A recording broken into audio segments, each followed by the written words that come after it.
The store doors swung open with a soft chime, the kind that usually went unnoticed by the wealthy shoppers of Fifth Avenue.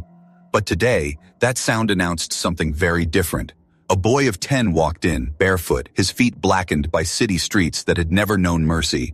His clothes hung loosely on him, torn at the edges, patched in places where even the strongest thread had given up the fight. In his tiny hand he clutched 20 cents, the coins pressed so tightly into his skin that faint marks had already formed on his palm. His name was Jamal Washington, and every step he took across the shimmering marble floor echoed like defiance in a world that had long decided he was invisible. Behind the counter, the store manager froze, her eyes narrowing the moment she saw him. This was not the kind of child Fifth Avenue wanted parading across its glossy tiles. She folded her arms, her voice sharp enough to slice through the quiet hum of the store. "Get out of here now before I call security." The words rang out, drawing the attention of well-dressed customers who clutched designer bags and paused mid-transaction. Their eyes landed on the boy, as though he were a stain out of place in their perfect morning. Jamal did not move. He stood straight, shoulders squared in a way that made him look far older than 10. His voice trembled, not from fear, but from the weight of desperation. "Please, ma'am, my little sister. She's hungry. She won't stop crying. I just need some powdered milk." The manager's lip curled in disgust. "Powdered milk? With 20 cents? You couldn't buy a stick of gum with that. This is a store for real people, not beggars." Her words cut sharp, and for a moment Jamal felt the heat of shame crawl up his neck. But then he pictured Diamond, his baby sister, only 6 months old, her tiny fists clenched as she cried in the crib back home. The sound of her hunger had carved itself into his bones, and there was no room for shame when her cries still rang in his ears. At that exact moment, the doorbell chimed again. Heads turned, and the atmosphere shifted instantly. Theodore Blackstone had arrived. He walked in like he owned not just the store, but the very air the customers breathed. His $3,000 suit gleamed under the lights, every polished step of his Italian shoes clicking against the marble with authority. The manager's posture straightened, her tone softening instantly, eager to greet the billionaire who had built half the skyline of Manhattan. But Jamal's eyes went straight to him, wide with desperate hope. "Sir," Jamal said, stepping forward, clutching his coins tighter. "Please, my little sister is hungry. I swear I'll pay you back when I grow up. My grandmother always said there's someone out there with a good heart. Can you be that person today?" Theodore stopped mid-step, narrowing his icy blue eyes. Annoyance flickered across his face, the same way one might react to a mosquito buzzing too close. "Boy," he sneered, "do you know who I am? I build skyscrapers. I don't give charity to bums." Jamal's jaw tightened. He could have lowered his gaze, could have slipped out quietly, but something in him refused. He met Theodore's stare with a courage that startled everyone nearby. "I'm not a bum, sir. My father died in Afghanistan serving this country. My mother works 3 jobs, but today she collapsed from exhaustion. I just want my little sister to stop crying." Theodore let out a cruel laugh, loud enough to echo. He turned to the manager. "Call security. These people always make up dramatic stories." But when his eyes returned to Jamal's face, something unexpected happened. The boy didn't flinch. He didn't look away. Instead, his gaze held steady, filled with a quiet fire that seemed far too strong for someone and his age. "You'll remember this day for the rest of your life," Jamal said, his voice steady, every syllable deliberate. "And when you do, you'll understand that you wasted a chance to meet the person who could have changed everything." The store went silent. The crowd held its breath. Even Theodore, for a fleeting second, felt something shift deep in his chest, though he quickly buried it beneath a smirk. Security was on its way, heavy footsteps already echoing in the hallway. But Jamal didn't move. He pressed the 20 cents deeper into his pocket, as if sealing a promise with the weight of those coins. "I swear I'll repay you someday," he whispered, his words ringing louder than the marble floor, louder than the approaching guards, louder than Theodore's cold laugh.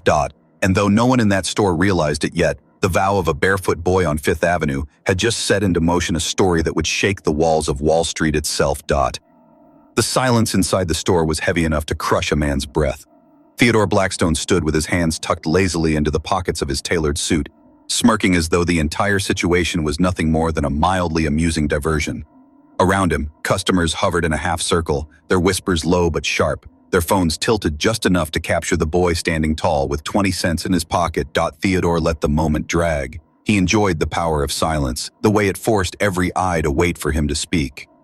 Finally, he pulled out his leather wallet, smooth as glass, and slid a crisp $100 bill from its folds. The bill snapped in the air as he held it up, letting the overhead lights make it glow like a lure in deep water. "I'll make you a deal," Theodore said, his voice cutting like a blade. "You get down on your knees, right here, in front of everyone, and apologize for bothering me. Maybe then I'll give this bill to your hard-working family." The manager chuckled under her breath, her arms crossed in satisfaction. His gaze swept Theodore from head to toe, pausing on the bill still hanging in his hand. "You're the poorest man I've ever met."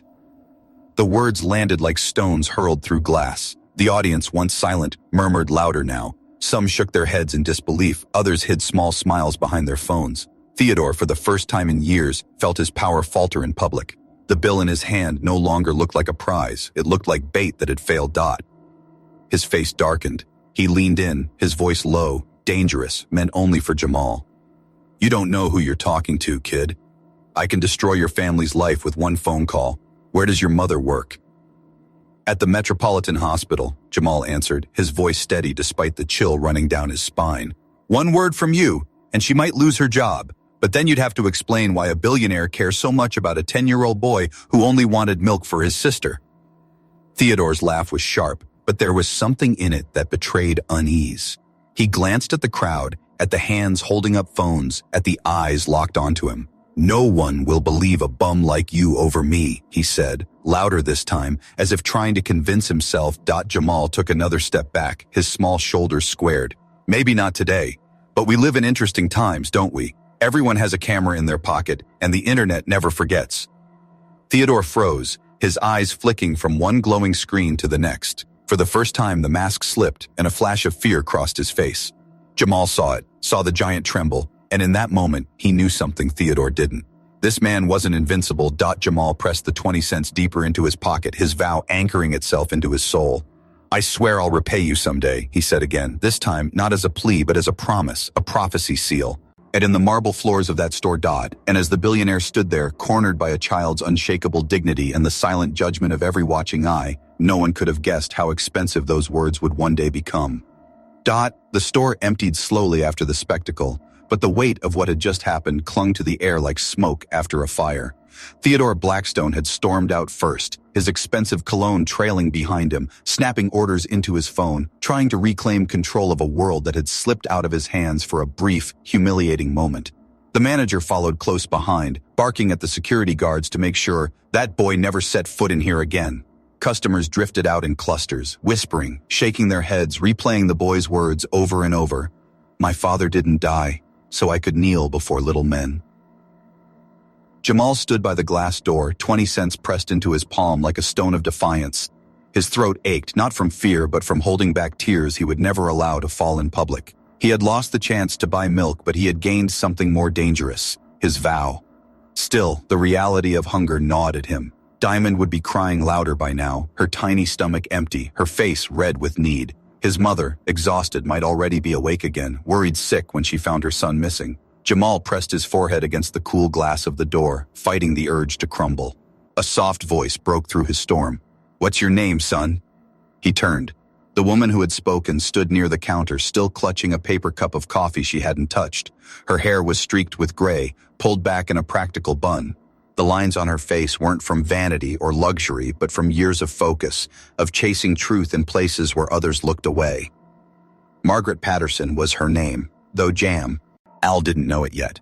At 52, she was one of the New York Times' most respected investigative journalists, a woman who had spent 3 decades uncovering the greed of men who thought they were untouchable. "Jamal," he said carefully, his voice low. "Jamal Washington." She nodded, as if the name had just been etched into her memory. "And your sister?" "Diamond," he whispered. "She's only 6 months old." Margaret's heart squeezed. She saw more than just a boy with ragged clothes and bare feet. She saw the fire in his eyes, the quiet refusal to bend even when the world demanded it. She had seen hardened men in courtrooms break faster than this child had bent under the billionaire's gaze. She slipped a hand into her purse and pulled out her wallet. From it, she took out a $50 bill and pressed it into Jamal's small hand. "That's enough for milk and diapers for a week," she said gently. "But I want you to promise me something in return." Jamal's instinct was to shake his head, pride prickling. "I don't want charity." "This isn't charity," she replied firmly. "This is an investment in you. And all I ask is this: never forget that man's name. And never, ever let anyone convince you that you're worth less than he is." For the first time since walking into the store, Jamal's eyes softened. He nodded, clutching the bill so tightly it wrinkled. "I promise." Margaret studied him for another moment, memorizing the dignity in his posture, the hunger behind his gaze, not just for food but for something larger, something he couldn't yet name. She turned, pulled out her phone, and stepped outside. Her voice was brisk as she called her editor. "I need a full background check on Theodore Blackstone," she said. "Something tells me today wasn't the first time he stepped on someone just for the pleasure of it." Inside, Jamal lingered by the door. He could feel the stares of the last few shoppers still pretending to browse, their eyes filled with a strange mixture of pity and admiration. He hated pity, but admiration, he could live with that. He straightened his back, slipped the $50 bill safely into his pocket, and walked out into the brisk New York air. The city roared around him. Horns, voices, sirens. But for Jamal, everything slowed. He looked up at the towering skyline, the steel and glass monuments that men like Theodore Blackstone claimed as proof of their power. To him, they weren't untouchable. They were just buildings. And like all buildings, they could fall. Behind him, Margaret stood in the doorway, watching him disappear into the crowd. She didn't know why, but her gut told her she had just witnessed the beginning of something that would echo across years. The boy's words still replayed in her mind. "I swear, I'll repay you someday." And though Jamal was only 10 years old, barefoot with 20 cents in his hand and hunger in his belly, Margaret Patterson believed him. The Bronx apartment was quiet except for the soft whimper of a baby and the rustle of papers spread across a chipped wooden table. Jamal sat with his knees tucked up, the $50 bill Margaret had given him folded carefully in a drawer. He hadn't spent a cent yet, though he knew his mother would need every penny. Instead, he stared at a worn notebook, its cover bent, its pages already filled with tiny scratches of writing. Thoughts, questions, scraps of observations that most 10-year-olds would never think to record. He titled the first page in shaky but deliberate handwriting, Project Justice. It wasn't revenge he wanted to write about. Even at 10, Jamal understood that revenge burned fast and left nothing behind. But justice, that was different.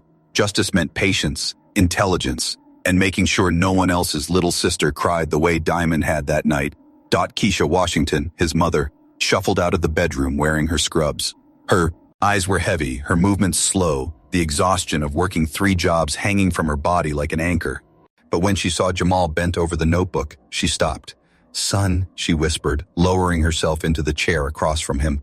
"It's almost midnight. You've got school in the morning." "I know," Jamal said without looking up. I can't stop thinking." Keisha's brow furrowed. She brushed her hand across his curls. "About what happened at that store." Jamal finally looked up, his dark eyes reflecting something far older than his years. "Mom, if someone does really bad things, but they have enough money to never get punished, does that mean they'll always get away with it?" The question stopped her cold. She had expected him to be shaken, maybe angry, maybe even embarrassed, but what she heard was something else. A quiet hunger for answers, the kind of question that could reshape a boy's future. She thought of his father, Sergeant David Washington, the man who had taught Jamal to stand tall no matter what, a man who never bowed even in war. She swallowed the lump in her throat. "Baby, the truth is, people like that get away with things all the time, but not always. Sooner or later, someone refuses to bow, and that's when things change." Jamal nodded slowly, the answer carving itself into him. He bent back over his notebook and wrote down his first rule: never bow, not to money, not to power. Across town, Margaret Patterson sat in her apartment surrounded by stacks of documents. She was already digging into Theodore Blackstone's empire, tracing property deals, lawsuits, and political donations. The boy's words haunted her. She had spent decades exposing corruption, but something about Jamal's fire reminded her why she had started in the first place. She tapped her pen against her notepad and muttered to herself, "If I can help him aim that fire, he won't just survive. He'll change everything." Back in the Bronx, Diamond stirred in her crib. Jamal rose quietly, lifted her into his arms, and rocked her gently. He pressed his lips to her soft forehead and whispered, "Don't cry, Diamond. I'll make sure you never have to cry like this again. I promise." The city outside roared with indifference, sirens, laughter, car horns. But inside that small apartment, a seed had been planted. A barefoot boy with nothing but 20 cents and a notebook was sketching the blueprint of a war he would fight for years to come. He didn't know yet how big it would get or how far it would take him, but he knew one thing for certain. Theodore Blackstone had made a mistake. The kind of mistake money couldn't erase. The The restaurant glittered like a palace carved out of gold and glass. Chandeliers rained light down on white linen tables where Manhattan's most powerful gathered to toast themselves. Theodore Blackstone sat at the center of it all, his Italian suit pressed so sharply it seemed cut from steel. A glass of $3,000 champagne resting in his manicured hand. Around him, bankers, developers, and politicians leaned in, hungry for his words. He loved these nights, loved being the man whose stories could silence a room and then erupt it into laughter. And then, Theodore said, pausing for dramatic effect, the little brat had the nerve to look me in the eye and call me the poorest man he'd ever met. His voice dripped with mock outrage before melting into a smug grin. I offered him $100, 100, and he still wouldn't kneel. Can you imagine? A barefoot beggar with 20 cents in his pocket acting like he had the right to challenge me. The table roared with laughter. One banker slapped his knee, nearly spilling his wine. A hedge fund manager shook his head. These kids from the projects, Theo, they grow up with nothing and think dignity is worth something. You should have had security toss him out by his ears. Theodore chuckled, eying his glass. Oh, they tried, but I let the boy have his moment. Truth is, he'll grow up like all the rest. Bitter, broke, forgotten, while I'll still be building skyscrapers with my name etched on them. They toasted, glasses clinking like a choir of arrogance. Yet beneath the laughter, a faint unease lingered in Theodore's chest. For a moment in that store, the boy's eyes had cut through him like glass, unwavering, fearless. He had buried that feeling quickly under jokes and champagne, but it lingered like a shadow at the edge of his vision. He drowned it with another sip. Across the city, in a cramped Bronx apartment, Jamal bent over his notebook. His handwriting was tighter now, neater, as though the pages themselves demanded order. He had filled 3 pages with notes about Theodore, his wealth, his properties, his arrogance. But at the top of every page he had written the same line. Powerful men are not invincible, they are predictable. That night, Jamal found articles about other billionaires who had fallen, one caught in bribery, another ruined by leaked emails. He read every detail, underlining mistakes. They think they're untouchable. That's their first weakness. Margaret Patterson's voice echoed in his head from their last meeting. Revenge is emotional. Justice is patient. If you want to bring down men like Blackstone, aim at their ego, their money, and their reputation. Destroy one and the other 2 will crumble. He copied her words carefully into the notebook, sealing them like commandments. His sister's soft breathing in the crib steadied him. He looked at her tiny hands curling in sleep and whispered, "One day, Diamond, you'll never know what hunger feels like. That's my promise." Meanwhile, Theodore's laughter thundered through the restaurant. He leaned back, savoring the power of a room full of sycophants who would never question him. "Gentlemen," he said, "poverty is a disease. Some people are just born with it, and I'll keep profiting from their mistakes until my last breath." No one at that table knew it yet, but every arrogant word Theodore spoke that night was being collected, stored, and sharpened, not by journalists, not by politicians, but by the barefoot boy he had dismissed as nothing. The laughter that rolled through that golden hall was not victory, it was foreshadowing. The sound of a man building the gallows with his own jokes. And Jamal, hunched over his notebook under the weak glow of a flickering lamp, was already sketching the blueprint of how to use those very words to bring Theodore crashing down. The Bronx was quiet that night, the kind of quiet that only comes when exhaustion pulls an entire building into silence. Streetlights flickered outside, casting long, tired shadows across the one-bedroom apartment the Washington family called home. Inside, Jamal sat at the kitchen table, his notebook open in front of him, the words Project Justice etched across the top of the page. His pencil tapped restlessly against the paper, his mind still replaying Theodore's smirk, that $100 bill hanging like bait, and the laughter of the crowd. The bedroom door creaked open, and his mother stepped out. Keisha Washington moved slowly, her body carrying the weight of endless hours spent on her feet. Her hospital scrubs were wrinkled, faint stains of antiseptic and fatigue clinging to them. Yet her face, though lined with exhaustion, still glowed with a quiet strength. She paused, leaning against the doorframe as she watched her son's head bent in concentration. "Baby," she whispered softly, careful not to wake Diamond, who was asleep in the crib nearby. "It's past midnight. What are you doing still up?" Jamal looked up, startled, then lowered his eyes guiltily. "Homework," he lied at first, but then the weight of honesty pulled at him. He slid the notebook slightly toward her. "I was thinking about what happened today." Kesha crossed the room and sank into the chair across from him. She picked up the notebook, scanning the jagged lines of his handwriting. Words jumped out at her. Power, dignity, reputation. She looked at him, her eyes searching. You've been carrying this all evening, haven't you? Jamal nodded. Mom, if someone has enough money to crush people, if they do bad things and no one stops them, does that mean they'll always get away with it? Her chest tightened. It was a question no 10-year-old should have to ask.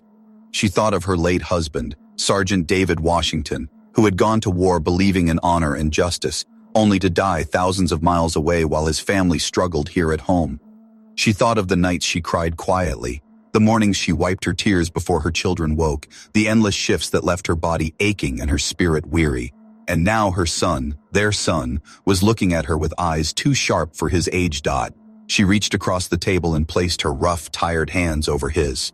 Listen to me, Jamal. Some people get away with things for a long time. Men like that, men with money, with friends in high places, they think they're untouchable, and most of the world is too afraid to stand against them.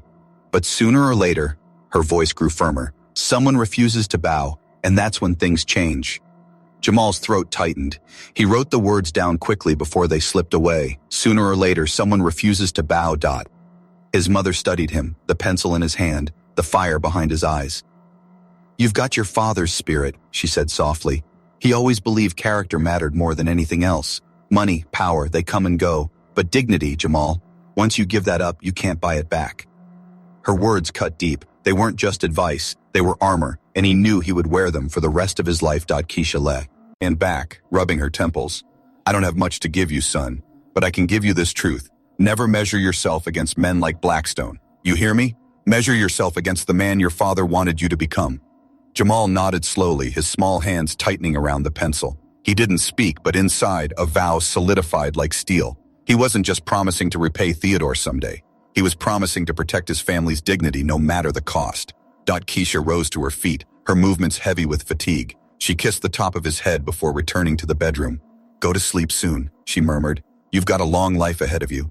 Don't burn it all in one night. The door closed gently behind her, and Jamal stared at his notebook. He added one final line before setting the pencil down. The best revenge is justice, and justice begins with refusing to kneel. In the silence of that cramped kitchen, under the weak flicker of the overhead light, a boy hardened into something more. His mother's words weren't just comfort, they were the blueprint of the man he would become. The years passed like a slow-burning fuse, each day feeding the fire inside Jamal. By the time he was 13, his childhood notebook, once half-filled with messy handwriting and broken lines, had grown into a collection of thick, battered journals stacked beneath his bed. Each page was filled with observations, strategies, lessons stolen from late nights at the library, and questions scribbled like riddles waiting for answers. School had become his battlefield, and knowledge his weapon. Teachers marveled at the boy from the Bronx who answered questions with the ease of a college student who stayed after class to press for details about history, law, and the way systems of power really worked. His classmates teased him sometimes, calling him professor, but even they fell silent when he spoke with that quiet authority, as though every word carried weight. Margaret Patterson had kept her promise too. What began as a chance encounter in a store evolved into a mentorship that shaped his teenage years. She visited their apartment often, bringing stacks of books, history, politics, biographies of men who had risen and fallen on the world stage. She connected him to tutoring programs for gifted students, pulling strings with the same determination she used in her journalism. One afternoon, she placed a book about Thurgood Marshall into his hands and said, "Read this, Jamal. There's power in knowing the men who fought their battles in courts instead of battlefields." He devoured it. He devoured everything.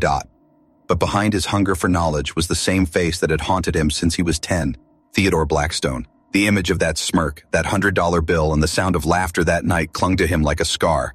When he was 14, he opened his notebook and drew 2 columns. At the top of one, he wrote Blackstone. At the top of the other, me. He listed Theodore's strengths, money, connections, power. Then he listed his own, intelligence, patience, dignity. At the bottom of the page he wrote, he builds towers. I'll build truth. Keisha noticed the change in her son. He was still gentle with Diamond, still respectful at home, but there was something sharper in him now. Sometimes she caught him staring at the skyline, his jaw clenched, his eyes far away. "You're only a boy," she whispered one evening as she tucked Diamond into bed. "Don't carry the world on your shoulders yet." But Jamal only smiled faintly. "I'm not carrying the world, Mom, just preparing to change mine." By 16, he was accepted into a prestigious preparatory academy on scholarship. The halls were wide and lined with marble, but instead of feeling out of place, Jamal walked them with the same steady pride he had shown barefoot on Fifth Avenue years earlier. He didn't bow to the wealthy sons of bankers or the daughters of CEOs. When one of them mocked his thrift store shoes, he simply said, "I'm not here for fashion. I'm here to learn how to own the ground you walk on." The words spread like wildfire through the academy, half in awe, half in fear. Margaret watched him grow with a mix of pride and caution. She knew ambition like his could burn too hot if left unchecked. One evening over coffee, she leaned in and said, "Jamal, remember, this isn't about crushing one man. It's about dismantling the system that lets men like him thrive." He nodded, but in his eyes the fire flickered with both justice and something more personal. He hadn't forgotten the humiliation, he hadn't forgotten the hunger, and he hadn't forgotten his vow, "I swear I'll repay you someday." At 17, Jamal's notebooks evolved into detailed blueprints, charts of legal loopholes, notes on financial crimes, case studies of corporate fraud. He worked part-time at the library, using the quiet hours to dig through archives and government records. Late into the night, when the city slept, he wrote in sharp, determined lines, "Powerful men fall when you take away their three pillars: ego, money, reputation. Remove one, the rest crumble." Diamond, now 7, often sat at the table coloring while Jamal scribbled. Sometimes she asked, "Why do you write so much, Jamal?" "Because one day," he told her, "these words will be the walls of a house where no one can ever hurt us again." She didn't fully understand, but she smiled, trusting him the way only a younger sister could. By 18, Jamal had earned a full scholarship to Harvard. His mother cried when the letter arrived, clutching it to her chest, as if it were proof that her husband's sacrifice had not been in vain. Jamal hugged her tightly, whispering, "I'm going to learn everything, Mom, and when I come back, I'll make sure no one like Blackstone can ever step on us again." Theodore, meanwhile, was still laughing at dinner parties, still telling the story of the boy who dared to defy him. What he didn't know was that every laugh, every arrogant retelling, was cementing his downfall. And Jamal, no longer just a boy, but a young man sharpened by hunger, by dignity, and by his vow, was already waiting for the moment to repay his promise. Harvard's campus was nothing like the Bronx. The lawns stretched wide and green, the libraries rose like cathedrals of knowledge, and the air smelled of old money and ambition. Students arrived in cars that cost more than Jamal's entire apartment building. They wore tailored coats and walked with the confidence of people who believed the world already belonged to them. Jamal arrived with 2 suitcases and a scholarship letter folded neatly in his pocket. He didn't feel small in their world, he felt focused. Every step across the brick paths, every hour inside the lecture halls was another brick laid in the foundation of a plan he had started when he was 10. He buried himself in study. Law became his weapon of choice, financial crimes his area of obsession. He read statutes like other students read novels. His professors noticed. One of them, an older man with silver hair and a reputation for being unflinching, stopped him after class one afternoon. "Washington," he said, his voice gruff but impressed, "you don't study like a student. You study like a man preparing for war." Jamal only smiled faintly. "Maybe I am." Outside of class, he was building something else, a network. He gravitated toward students who questioned authority, who wanted to challenge the system rather than inherit it. He joined debate clubs, student law societies, even journalism groups, weaving threads of connection that stretched into politics, finance, and media. Each friendship wasn't just companionship, it was preparation. Margarita. Patterson visited once a semester, proud but cautious. Over coffee at a quiet cafe near Harvard Yard, she leaned across the table. "You're gathering weapons, Jamal. People, knowledge, power. But don't let it consume you. Remember what I told you. Justice, not revenge." He nodded, though in his mind the line blurred. He thought often of Theodore Blackstone, of the $100 bill, of that cruel smirk. Some nights, when the campus slept, he pulled out his original notebook, pages worn soft, and read the vow he had written years ago. "I swear, I'll repay you someday." Meanwhile, Theodore's empire expanded. He stood at ribbon cuttings for luxury towers, toasted investors with expensive champagne, and sat at charity galas where he donated millions, not because he cared, but because it bought him praise. At those dinners, he still told the story of the boy who refused to kneel. The laughter still followed. Only now, unknown to him, whispers of his arrogance were being collected by journalists, students, and allies Jamal had cultivated. By 21, Jamal was interning at the Department of Justice. He worked harder than anyone else, combing through case files, learning the intricacies of financial fraud. He asked questions his supervisors didn't expect, connecting dots others overlooked. "This kid sees patterns like a machine," one agent remarked. But Jamal wasn't a machine. He was a young man with a memory sharper than any computer, fueled by hunger and a promise that never left him. At night, back in his dorm, he sketched new plans. Flow charts of shell companies, diagrams of how corruption flowed from money to politics to power. He mapped Theodore's empire with a precision that would have terrified the billionaire if he had ever seen it. But what made Jamal most dangerous wasn't just his intelligence. It was his patience. He never rushed. He knew that to take doubts.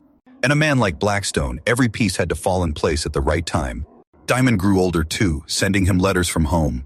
At 12, she wrote, "I want to be like you when I grow up. I don't want to be scared anymore." Jamal kept that letter folded inside his wallet, a reminder that his fight wasn't just his own. By 23, Jamal had graduated at the top of his class. He stood on the stage, his name announced, applause roaring around him, and all he could think about was a store on Fifth Avenue, a man's laugh, and 20 cents pressed into his palm. What Theodore Blackstone didn't know was that while he dined on caviar and mocked the world from his skyscraper, the boy he once dismissed was already orchestrating the most meticulous dismantling of his empire. The unseen war had begun. Theodore Blackstone stood at the floor-to-ceiling window of his Park Avenue tower, staring down at the city that once bent beneath his will. His reflection stared back at him. 60 years old, hair streaked with gray, lines cutting across his face like cracks in marble. He adjusted the cuff of his silk shirt, but his hand trembled slightly. He hated that tremor. For weeks now, whispers had been circling through Wall Street.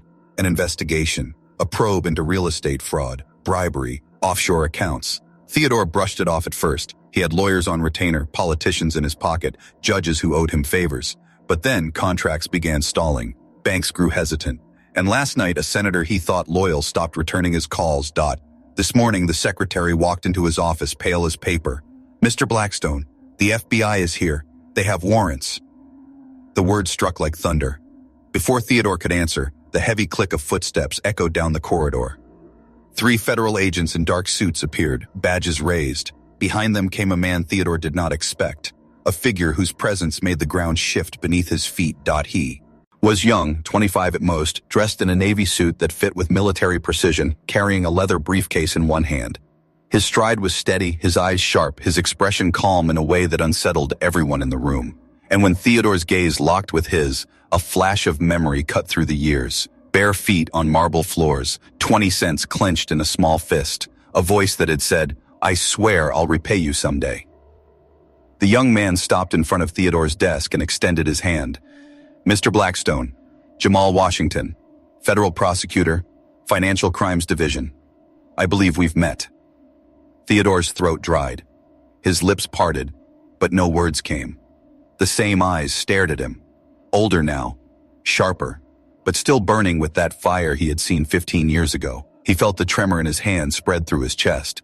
You're that kid," he stammered. "The one from the store." Jamal's handshake was firm, his voice steady. "Yes, the boy you called a bum, the boy you mocked for wanting milk for his sister, the boy you said would never amount to anything." His tone didn't rise, didn't waver. That calm was more terrifying than rage. He placed the briefcase on Theodore's desk and clicked it open. "Well, Mr. Blackstone, it's time to pay up." The agents fanned out across the office, pulling files, seizing computers, cataloging documents. Theodore tried to summon the commanding tone that had always silenced boardrooms. "This is absurd. I'll have my lawyers already arrested," Jamal interrupted, sliding a folder across the desk. "Along with Senator Morrison, who approved your projects, and Judge Hartwell, who dismissed cases against you, and Mayor Davidson, who facilitated your evictions. All of them are in custody. All of them will testify." Theodore felt the blood drain from his face. His knees weakened, forcing him back into his leather chair. This can't." Jamal reached into his briefcase again and produced a tablet. With a tap, Theodore's own voice filled the office. Recordings from dinners, galas, secret meetings, laughter echoing as he bragged about humiliating a barefoot kid who thought dignity was worth more than money. 63 times, Jamal said calmly. "You told this story in public. We documented every one." He leaned closer, his voice dropping low. "You thought you were untouchable. You thought no one would remember. But I remembered. And now, so will the courts." Outside the window, the city pulsed with life, taxis honking, people rushing, skyscrapers gleaming. But inside the office, time seemed to freeze. Theodore's empire was crumbling piece by piece, and standing at the heart of it was the boy he had once dismissed as nothing. The irony was suffocating. The man who had mocked a child's vow was now face to face with its fulfillment. Jamal closed the briefcase, straightened his tie, and said with quiet finality, 15 years ago, you asked me who I thought I was. Today, I'll answer, I am the man who will make sure your power ends where your cruelty began. Theodore Blackstone, billionaire mogul, king of glass towers, felt his world collapse with the weight of those words. And this was only the beginning.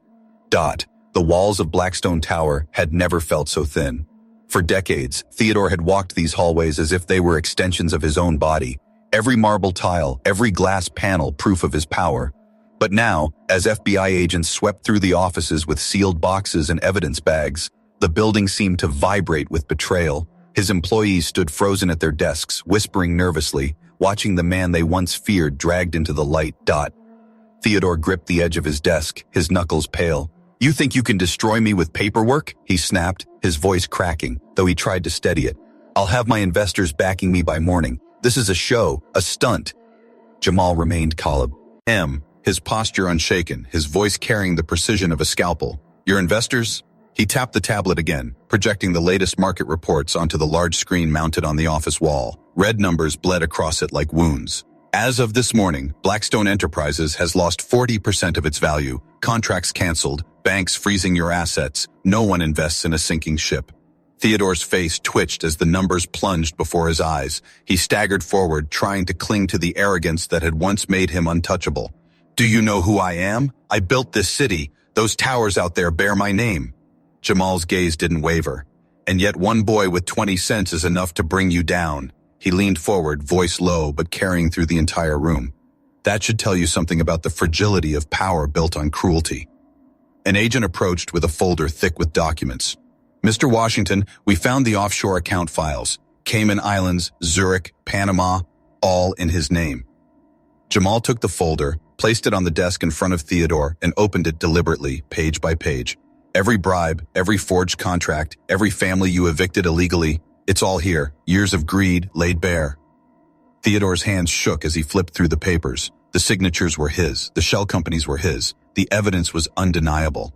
My lawyer, he started, but his voice faltered. Your lawyers can't erase recordings, Jamal interrupted. He tapped the screen again, and Theodore's own voice filled the office. Booming, arrogant, undeniable. These kids from the projects need to learn their place. I made one kneel for $100. Best entertainment I've ever had. The sound of his own laughter echoed through the room, hollow now, deadly. The staff at their desks froze. Some covered their mouths, others hauled out their phones, already sending messages. Theodore lunged forward, slamming the tablet shut. You can't. I already did, Jamal replied evenly. The Times has every recording. By the end of the day, so will the world. The weight of that truth crushed Theodore's shoulders. He collapsed into his chair, sweat glistening on his forehead. Why? His voice cracked, raw now, stripped of all pretense. Why go this far? You could have taken the money. You could have walked away. Jamal's eyes softened only slightly, his voice steady as stone. Because this was never about money. It was about my sister crying from hunger, about my mother collapsing from exhaustion, about every family you crushed under your towers while you laughed at their pain. He closed the folder with a sharp snap. You taught me that dignity is worth more than any fortune, and now you've lost both. Theodore buried his face in his hands, the sound of his shallow breaths echoing against the silence of the office. For the first time in his life, he felt small, smaller even than the barefoot boy he had once mocked. Jamal straightened, nodded to the agents, and walked toward the door. He didn't need to raise his voice. His last words carried the weight of a gavel striking wood. Your empire is finished, Mr. Blackstone. Consider this the repayment you never saw coming. As the agent stepped forward with handcuffs, the once mighty billionaire flinched like a cornered animal. And down in the streets below, news vans had already gathered, reporters shouting into cameras, the world eager to witness the fall of a man who thought himself untouchable. Theodore Blackstone had built towers of glass and steel, but he had underestimated the power of a boy's vow. And now those towers trembled, not from bombs or earthquakes, but from truth. Theodore Blackstone's world unraveled faster than he could grasp. 1 week after the raid, his name vanished from the skyline. The glossy letters Blackstone Tower were stripped from the surface. A glass facade on Park Avenue, leaving behind empty steel brackets like scars. The newspapers that once hailed him as a titan now branded him a predator. His face filled the front pages, his eyes wide and wild as agents led him out in handcuffs. The photo became an icon of arrogance undone. Inside Rikers, the reality was merciless. The billionaire who once dined on caviar now sat in a cell barely wide enough to stretch his legs. The mattress was thin, the air smelled of bleach and sweat, and the guards didn't bother with deference. To them, he was just another number in orange. His wife filed for divorce within a month, her lawyers carving up what scraps of assets the government hadn't seized. His children, ashamed, cut ties entirely, dropping his name as though it were poison. The empire he had built for decades had collapsed in a single season, leaving him stripped of everything but regret he refused to admit aloud. While Theodore shrank, Jamal rose. 3 years had passed since the raid, when the building once called Blackstone Tower reopened under a new name, the Jamal Washington Social Justice Center. The ribbon cutting drew thousands, cameras flashed, reporters jostled, and families who had once been victims of predatory evictions stood proudly at the front. Where Theodore had raised walls of exclusion, Jamal built bridges of hope. Inside the gleaming lobby, instead of marble monuments to wealth, there were free legal aid clinics, job training offices, and classrooms for underprivileged youth. Jamal stood on the 50th floor, ironically the very same office Theodore had ruled from, and looked out at Manhattan. He wore no arrogance, only a quiet pride. His mother, Keisha, now director of nursing at the city's largest hospital, stood at his side. Diamond, 15 now and brimming with ambition, clutched a scholarship certificate in her hand. She wanted to study L.A. You to follow the path her brother had blazed. You kept your promise, Keisha whispered, tears in her eyes. Jamal smiled faintly, his voice low. I just built on yours, Mom. You never bowed. You gave me the strength not to either. The press conference that afternoon was broadcast live nationwide. Reporters leaned in, pens poised, cameras rolling. One asked the question everyone had been waiting for. Mr. Washington, how does it feel to know the man who humiliated you is now serving 25 years in prison? Jamal paused, his face calm, his voice carrying the steady weight of truth. I don't feel satisfaction at his suffering. What I feel is gratitude for the 400 families who got their homes back through our cases, for the children who now attend schools built with recovered funds, for the people who were told their lives didn't matter, but now have proof they do. That is the justice I promised 15 years ago. Not revenge, justice. In his prison cell, Theodore watched the interview on a flickering television mounted high on the wall. Around him, other inmates barely glanced in his direction. To them, he was no longer a titan, just another fallen man. When Jamal's words echoed through the room, not revenge, justice, Theodore lowered his gaze to the concrete floor. For the first time, the memory of a barefoot boy on Fifth Avenue no longer made him smirk. It hollowed him. Outside, the city pulsed with life, and for once, it pulsed with hope. The tower that had once symbolized greed now stood as a monument to dignity, and Jamal Washington, who had once clutched 20 cents with trembling hands, had proven that promises born in hunger could feed generations with justice. The auditorium buzzed with energy, cameras flashing, voices rising, the hum of anticipation thick in the air. It had been 3 years since Theodore Blackstone's arrest, and in that time Jamal Washington had become more than a prosecutor. He had become a symbol, proof that dignity, once defendus, could ignite a movement. The stage lights bathed him in a warm glow as he stepped to the podium. He was 28 now, tall, confident, his navy suit sharp but understated. Behind him, a banner stretched across the wall, the Jamal Washington Social Justice Center, 3rd anniversary. Rows of people filled the seats, families he had helped reclaim their homes, students given scholarships through his foundation, and journalists who had followed every step of his improbable journey. At the front, Keisha sat with Diamond beside her, pride shining in their eyes. The moderator cleared her throat. Mr. Washington, the people here and across the country know your story. They know of the vow you made as a boy. The question is, do you feel that promise has been fulfilled? The room went silent. Jamal leaned into the microphone, his voice calm, steady, every word carrying weight. When I was 10 years old, I stood in a store on Fifth Avenue with nothing but 20 cents in my pocket. I asked for milk for my baby sister. Instead, I was told I didn't belong, that my dignity had a price. That day I made a vow. I swear I'll repay you someday. He paused, letting the memory breathe in the silence.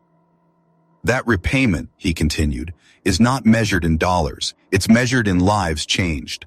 Those 20 cents have turned into over $2 billion recovered from corruption and redirected to the people it was stolen from. They've turned into 400 families rehoused, 50,000 children receiving education, and communities across this city rising because someone refused to kneel. That was the promise. And yes, it has been fulfilled. The audience erupted, applause shaking the room like thunder. Cameras flashed, capturing his composed face, his steady hands gripping the podium. But then Jamal raised his hand, and the applause quieted. Yet, he said softly, this is not the end. Because justice cannot stop at one man's downfall. It must become a system strong enough to outlast me, strong enough to ensure no child anywhere has to beg for milk and dignity ever again. His gaze swept the room, his voice lifting. That's why today, I am announcing my candidacy for the United States Senate. The declaration rippled through the crowd, gasps and cheers rising all at once. Reporters leapt to their feet, shouting questions, while families stood and clapped, tears streaming down faces that had once known despair, but now saw hope embodied in the man before them. Somewhere far from the applause, in a cramped prison cell, Theodore Blackstone watched the announcement on a tiny television bolted to the wall. His hands shook as Jamal's face filled the screen, not with arrogance, but with dignity that could not be bought or broken. For the first time, Theodore understood the true cost of underestimating that barefoot boy. The boy he had mocked had become the man who would reshape the nation. Jamal closed his speech with a line that pierced every heart in the room. Justice has no age, no color, no class. It only has patience and preparation. 15 years ago, I was just a boy with 20 cents. Today, I stand before you as a man with a movement, and together we will keep building a future where no one is ever told they don't belong. The crowd surged to its feet, clapping, cheering, chanting his name. Cameras captured Diamond wiping her eyes, Keisha pressing her hand to her chest. Outside, the city roared with car horns and shouts as the news spread like wildfire. Jamal Washington, once a hungry boy begging for milk, was stepping into the halls of power. The vow of 20 cents had grown into something far greater than repayment. It had become a legacy. And as Jamal stood on that stage, the world finally understood. Promises made in pain have the power to remake history.